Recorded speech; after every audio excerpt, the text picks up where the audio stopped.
नमस्ते बाबू, आपको बहुत बहुत स्वागत है कौशलिन क्लासेस में।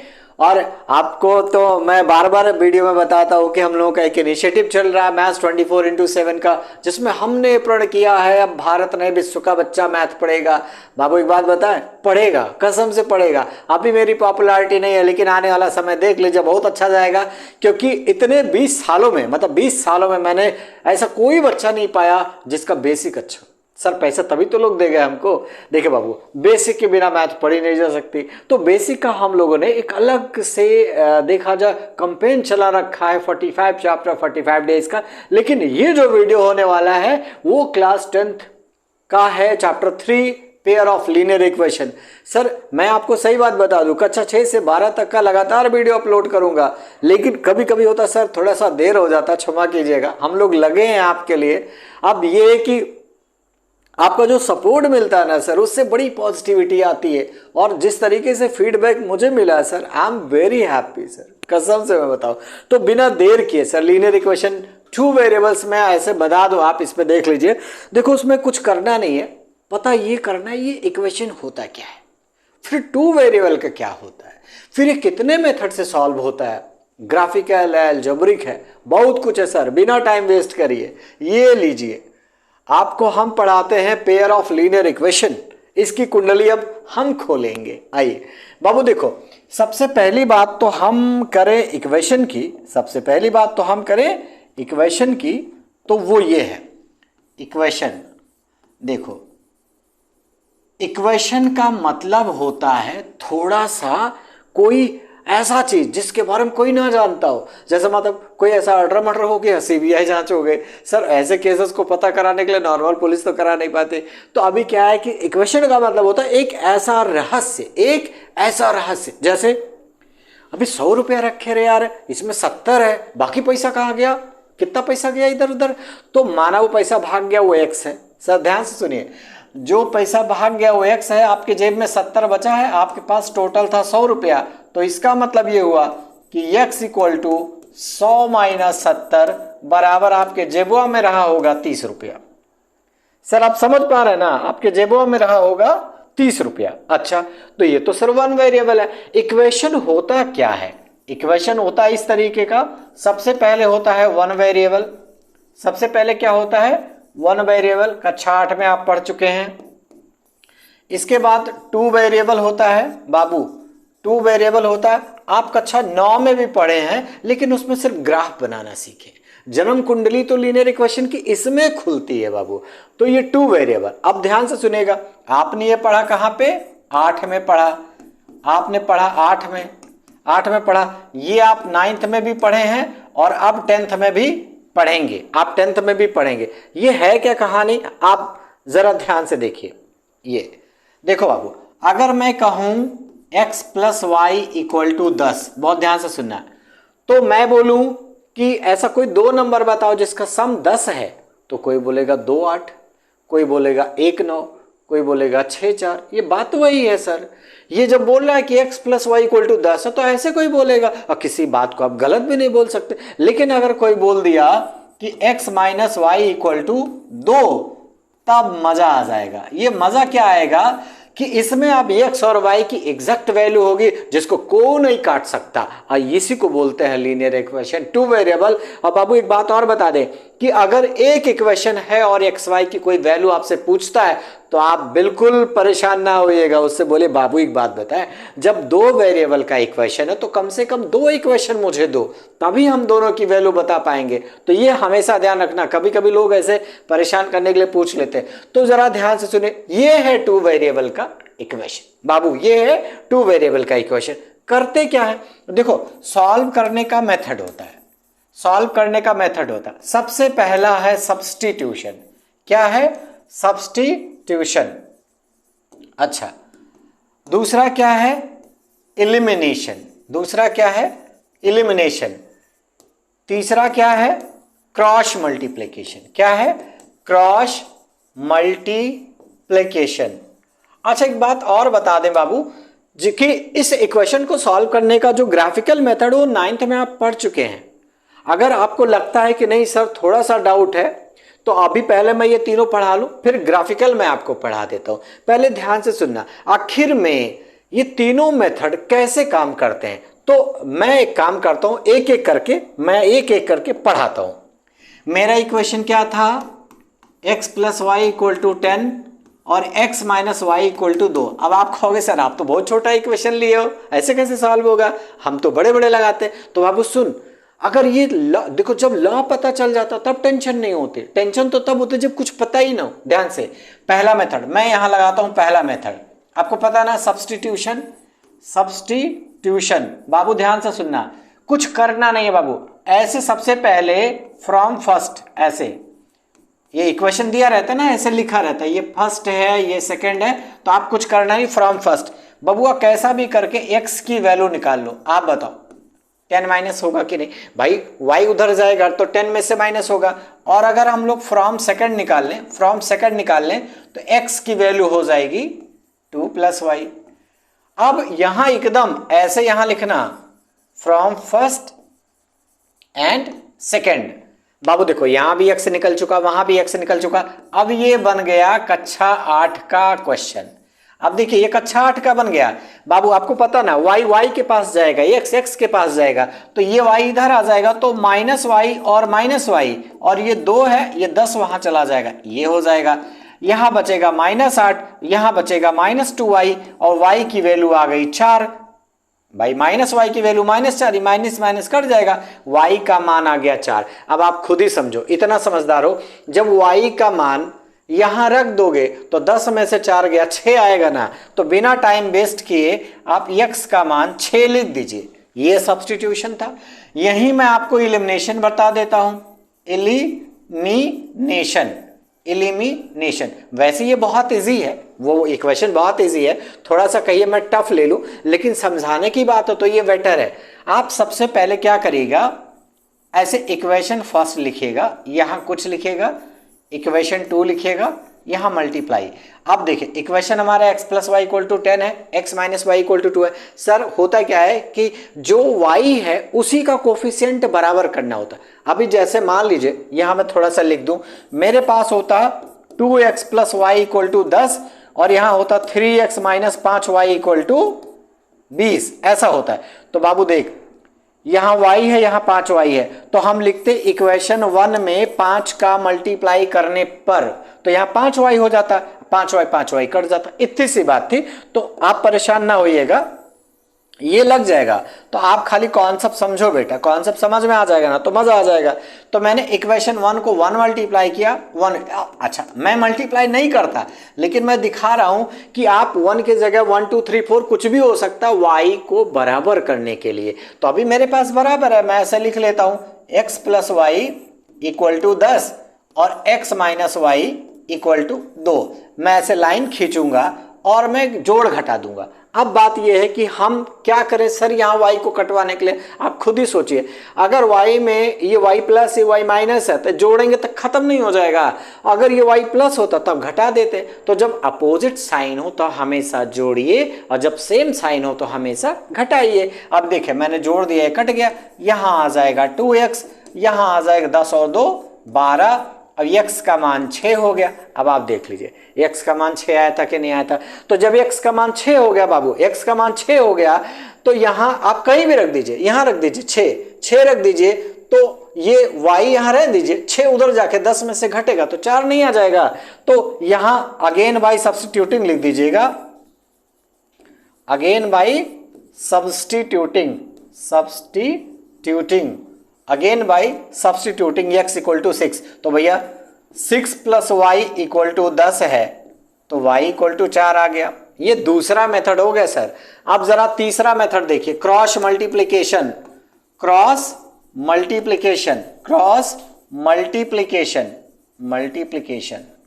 सर ध्यान से सुनिए, इसका और भी यूज है सर, इसका और भी यूज है। देखिए वो दोनों इक्वेशन है, उसको पहले राइट ऑर्डर में कर लेना। राइट ऑर्डर का मतलब होता है कि इक्वल टू 0 बनाना है, तो x plus y minus 10 equal to 0, और ये आ जाएगा x minus y minus 2 equal to 0। बस इतनी सी बात है, फॉर्मूला डायरेक्ट रखिए, यक्स का फॉर्मूला है बक बक अपॉन अबव। अब आप कहोगे सर ये क्या है? देख बाबू, बक बक अपॉन अबव ये क्या है? 1 2 2 1 1 2 2 1। मतलब यहां ऊपर जो है, जो हमारा न्यूमरेटर है वो b1 c2 है माइनस b2 c1 है, जो डिनोमिनेटर है वो a1 b2 है माइनस a2 b1 है। अच्छा, अब यहीं से ऐसे पकड़ लीजिए, b1 क्या है बाबू? देखो b1 y का कोफिशिएंट है और y का कोफिशिएंट क्या होता है? 1। c2 देखो a b c ये वाला है और a b c ये वाला है, लेकिन ये a1 b1 c1 है और a2 b2 c2 है। अगर आपको थोड़ा सा दिक्कत हो रहा है तो आप यहां ऐसे रख लीजिए। देखो बाबू, a1 अपने पास क्या है? 1 है, b1 अपने पास 1 है, c1 अपने पास -10 है, a2 अपने पास 1 है, b2 अपने पास -1 है और C2 अपने पास -2 है। बस इतनी सी बात है बाबू। B1 की वैल्यू मैंने क्या रखा? 1। C2 की वैल्यू क्या है? -10, ऐसे रख दीजिए -10। अब B2 की वैल्यू क्या है? -1 और C1 की वैल्यू क्या है? -10। बस अब देखिए, C2 की वैल्यू 2 थी बाबू, ये C2 की वैल्यू 2 है, जरा इसको मैं हटा दूं, ये C2 की वैल्यू 2 है, यहां आ गया C2 की वैल्यू 2। अच्छा ठीक है। अच्छा, अब a1 की वैल्यू क्या है? 1 है, b2 की वैल्यू क्या है? -1 है। अच्छा, a2 की वैल्यू क्या है? a2 1 है। अच्छा, b1 की वैल्यू क्या है? 1 है। बाबू अब देख, यहां आ जाएगा 2 1 जा 2 -2, यहां माइनस माइनस प्लस आ जाएगा, -10 आ जाएगा, यहां आ जाएगा -1 -1। अब बाबू देख, -12 बटे -2 6 आ गया कि नहीं? ये आंसर 6 आ गया कि नहीं आ गया? जब आंसर 6 आ गया तो आपने देखा कि क्रॉस मल्टीप्लाई में, एलिमिनेशन में, सब्स्टिट्यूशन में वो x की सारी वैल्यू इक्वल है। इसका मतलब कि सारे प्रोसेस सही हैं। अब बात आती है कि सर y का कैसे निकालें? तो बबुआ देख, y का निकालने का बढ़िया तरीका है, इसको मैं यहां मिटा दूं, है ना, थोड़ा समझ में तो आ ही जाएगा। y का निकाल लेते हैं, ये वाला देख, y का मतलब हुआ भैया, जैसे मैंने x का बोला बकबक अपान अबब, इसी तरीके से y का होता है काका अपान अबब। आप कहोगे ये सर क्या हो रहा है? देख बाबू, मैंने क्या बोला कि x इक्वल टू होता है बक बक, ये क्या मैंने लिखा? बक बक अपॉन अब ये है 1 2 2 1 1 2 2 1। ऐसे y का है काका ca माइनस ca अपॉन अब। अच्छा ये देखिए 1 2 2 1 1 2 2 1, मतलब ca 1 है, ये जो c है 1 है, c1 है, a2 है, c2 है, a1 है और उसके बाद a1 b2 है माइनस a2 b1 है। अब बाबू कुछ करना नहीं, अभी इसमें तुरंत वैल्यू रखवाओ। देखो बाबू, c1 की वैल्यू -10 है, परेशान मत होइएगा, c1 की वैल्यू -10 है, a2 की वैल्यू 1 है। अच्छा, c2 की वैल्यू -2 है और a1 की वैल्यू 1 है। अच्छा, इसके बाद नीचे वाला डायरेक्ट लिख लीजिएगा, ये -2, ये क्या था? 1 इंटू 1 1 इंटू -1 और प्लस था 1 इंटू 1। अच्छा, अब यहां ध्यान से देखना बेटा, यहां -10 है और हाई माइनस माइनस प्लस हो जाएगा, देखिए +2 हो जाएगा और यहां आ जाएगा -2। आंसर आपका आएगा -8 अपॉन -2 बराबर 4। अब आप खुद ही देख लीजिए, हर जगह आपको एक्स वाई की वैल्यू सेम मिली है, तीनों मेथड समझ में आ गया। सर परेशान ना होइएगा, ये क्रॉस मल्टीप्लाई का मैंने बोला था और भी यूज है। जैसे देखिए, क्रॉस मल्टीप्लाई का और भी यूज है, वो कहां कहां है ध्यान से देखिए। क्रॉस मल्टीप्लाई का यूज है बाबू कहां? जैसे मान लीजिए x प्लस, ऐसे दे दे x plus b equal to 3, ऐसा, या ऐसा दे दिया x plus 2k equal to 4, या ऐसा दे दिया x प्लस के वाई इक्वल टू 5। आप समझ पा रहे हैं? मतलब उसी लीनियर इक्वेशन में कहीं k या a की वैल्यू निकालना हम करेंगे क्रॉस मल्टीप्लाई। अब इसके लिए करना क्या होता है, एक चीज पहले समझना होगा आपको कि क्रॉस मल्टीप्लिकेशन के लिए आपको यह पता करना होगा कि जो लॉज होते हैं लीनियर इक्वेशन वो कौन कौन से होते हैं। कैसे कैसे पता चलता है कि लीनियर इक्वेशन बन रहा है कि नहीं बन रहा? अच्छा ये देखिए, सबसे पहले जब हम लोग लीनियर इक्वेशन लिखते हैं ना, तो सर उसके a b c तो होते होते ही हैं। तो बबुआ सबसे पहले ये पता करना कि कंडीशन क्या है। जैसे a1/a2 not equal to b1/b2, ये है यूनिक सॉल्यूशन का। क्या है ये? Unique solution. मतलब इसमें आपको वैल्यू मिलेगा, आपको एक्स वाई की वैल्यू मिलेगा, परेशान मत होइएगा। एक सिचुएशन और भी आ जाता है, a1/a2 equal to b1/b2 equal to c1/c2। ए बबुआ इसके लिए जान तो क्या करना पड़ता है, ये पैरेलल लाइन हो जाती है। क्या हो जाता है? ये पैरेलल लाइन हो जाती है। इस मतलब इसमें सॉल्यूशन मिलेगा नहीं। मतलब जो पहला इक्वेशन है ना वही दूसरा इक्वेशन, मतलब सीधा सीधा बोले, मुझे कौशलेन बोलिए के शर्मा बोलिए, बात तो एक ही है ना सर। तो ये a1/a2 equal to b1/b2 equal to c1/c2, मतलब all three terms are same और this is signify for the parallel equation. मतलब पैरेलल का मतलब जैसे मैंने लिखा x + y = 2 है, तो मैं ये लिख दूं 2x + 2y = 4। बात तो एक ही हुई ना, कॉमन लिए तो वही मिलेगा। अच्छा, तीसरा है a1/a2 equal to b1/b2 not equal to c1/c2। ये है सर, इसका कभी जिंदगी में इक्वेशन नहीं मिले, आप कभी इसका आंसर नहीं पाओगे। इसका होता है नो सॉल्यूशन। क्या होता है इसका? No solution. नो सॉल्यूशन आप पता कर लीजिएगा, ये लिखा होता नो सॉल्यूशन। तो सर जब आपके पास कोई इक्वेशन दिया, जैसे x + 2k इक्वल टू 10 हो गया, यहां x - 3y इक्वल टू 5 हो गया, तो सर इस k की वैल्यू निकालने के लिए मुझे पहले बताना पड़ेगा सर इक्वेशन आप यूनिक सॉल्यूशन, पैरेलल और नो सॉल्यूशन, आप उसमें रख के वैल्यू निकाल लीजिए। ये तो बात हो गया कि जब हम लोग के पास k या अननोन वैल्यू होती है उसको सॉल्व करना सर। और एक सबसे इसका जो लास्ट वाला है ना सर, वो है वर्ड्स प्रॉब्लम। वर्ड्स प्रॉब्लम बड़ा मजा आता है पढ़ने में, बाबू ध्यान से सुनना।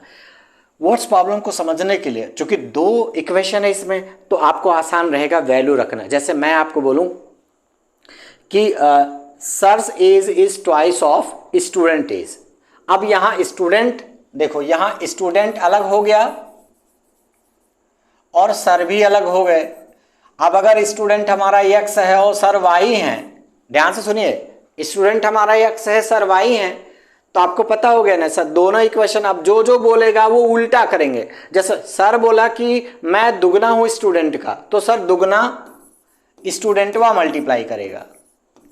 अगर सर बोल रहे हैं I am 40 years older than you, तो इसका मतलब सर नहीं प्लस करेंगे, 40 years स्टूडेंट प्लस करेगा। ये तो कहानी वही हुई ना सर कि आपके पास 40 फॉर्च्यूनर है, हमको जलन हो रही तो हमको दिक्कत होगी ना। आप भाई जब भी आप कहोगे भाई कौशलेन सर मैंने 40 फॉर्च्यूनर खरीदे, तो भाई हमको सुन के आपको लग रहा होगा बड़ा खुश होगा, लेकिन हमको बहुत तकलीफ होगा, क्योंकि इस धरती पे ऐसा कोई नहीं है जो ये सुने कि आप बहुत बड़े आदमी बन गए, सुनने के बाद बड़ा खुश हो जाओ। सर कोई नहीं मिलेगा।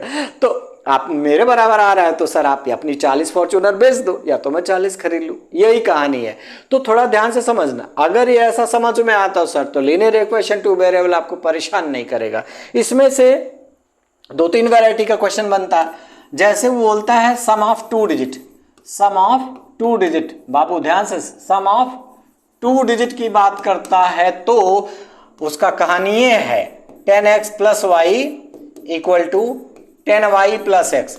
अच्छा, ये लेट करने का तरीका बाबू ये देख ले, ऐसे 2 डब्बा बनाइएगा, ये 1s प्लेस ये 10s प्लेस, इसको y लीजिएगा, इसको x लीजिएगा। ये ऐसे होता है, जैसे मान लीजिए कि 45 है और ये उलट के 54 हो जाए, तो 45 ऐसा नहीं लिखा जाता और 54 ऐसा नहीं लिखा जाता। उसको लिखने का तरीका ये है 10 × 4 + 5 तब 45 होगा, ये होगा 10 × 5 + 4 तब ये 54 होगा। तो ऐसे डिजिटिया जब पटक देते हैं ना तो इस तरीके से पटकता है। और जब बोलेगा नया नंबर 9 बढ़ गया, नया नंबर क्या हो गया 9 बढ़ गया, तो बढ़ गया ना तो घटा दो उसको, जो बढ़ गया उसको घटा दो, बराबर तभी ना आओगे। जैसे बोला कि 2 digit number whose sum is 9, ऐसे बोल दिया the 2 digit number whose sum is 9, तो लो एक इक्वेशन ये मिल गया। अच्छा कहता on reversing the digit, on reversing the digit the new numbers become 9 more than the previous number. इसका मतलब क्या हुआ कि बबुआ ये है हमारा ओरिजिनल डिजिटिया और ये है हमारा नई वाली डिजिटिया, आई ससुरा 9 बढ़ गया है तो 9 घटा देंगे। देखिए एक इक्वेशन ये बना, ये समझ में आ गया ना, डिजिट से रिलेटेड है सर, इसको ध्यान रखिएगा। अगला क्वेश्चन एक बहुत बढ़िया क्वेश्चन है, मैं कसम खा रहा हूं, बड़ा तजुर्बा है, उसको ऐसे लगाएगा।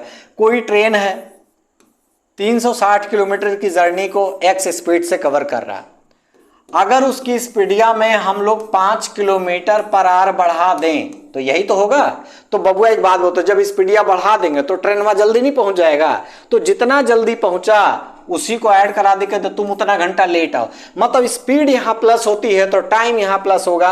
और अगर यही चीज ऐसा हो जाए 360 upon x equal to 360 upon x minus 5, तो स्पीडिया के साथ यहां माइनस होगा। तो ये दोनों बात ध्यान रखना, ये दोनों बात ध्यान रखना। अगर स्पीड में प्लस हो रहा तो टाइम प्लस करा दीजिएगा, स्पीड में माइनस हो रहा तो टाइम माइनस करा दीजिए। ये दो बात तो सर समझ में आ गई। मुझे लगता है व्हाट्स प्रॉब्लम हम लोगों ने कवर कर लिया, हम लोगों ने 3 मेथड्स ऑफ इक्वेशन वो कवर कर लिया। मैंने लास्ट में बोला था ग्राफिकल वाला सर बहुत ईजी है, ध्यान से देखिए। पहली बात तो ये कि आपके पास अगर 2 इक्वेशन है, जैसे x plus y equal to 10 और x minus y equal to 2, तो सर आपको पता ना सर ऐसे ऐसे 2 लाइन बनेगा, और जहां कटवाता है ना सर, ये जहां कटवाता है वही यूनिक सॉल्यूशन होता है। आपको पता ना, यहां अगर काटता है तो x का मान यहां कुछ होगा और यहीं y का मान कुछ होगा। तो सर ऐसे ग्राफ ड्रॉ होता है। पुट करने का तरीका ये है कि आप ऐसे करिए, x अपन y लिख लीजिए और 4 ठो डब्बा बना लीजिए, ऐसे ऐसे 4 ठो डब्बा बना लीजिए ऐसे। अब यहाँ y का मान अगर 4 रखते हैं, बाबू ध्यान से सुनो, y का मान अगर 4 रखते हैं तो इसको बनाने से पहले जरा हाई कर लीजिएगा, 10 माइनस वाई। अब y का 4 रखोगे तो यहाँ 6 आएगा, यहाँ 2 रखोगे तो यहाँ 8 आएगा, यहाँ 6 रखोगे तो यहाँ 4 आएगा। अब आप बताए 6 4 पे बैठो, ऐसे 6 पे जाइए 4 पे बैठ जाए, एक डॉट ये हो गया। ऐसे कह रहा 8 पे जाके 2 पे बैठो, लो भैया 8 पे जाके 2 पे बैठो, ये देख पाओ ऐसे लाइन नहीं बन जाएगा। सर ग्राफिकल बहुत ईजी है, कोई टेंशन नहीं है। मुझे लगता है कि लीनियर इक्वेशन 2 वेरिएबल में इससे ज्यादा कॉन्सेप्ट नहीं बेटा। हाँ एक आध बात और बता दे, जैसे एक होता क्वेश्चन पूछा जाता कंसिस्टेंट क्या है, तो बाबू कंसिस्टेंट का मतलब वही जब इक्वेशन में कोई सोल्यूशन होता है, नहीं सॉल्यूशन है तो वो इनकंसिस्टेंट हो जाता है। इससे ज्यादा कॉन्सेप्ट मुझे नहीं लगता बेटा।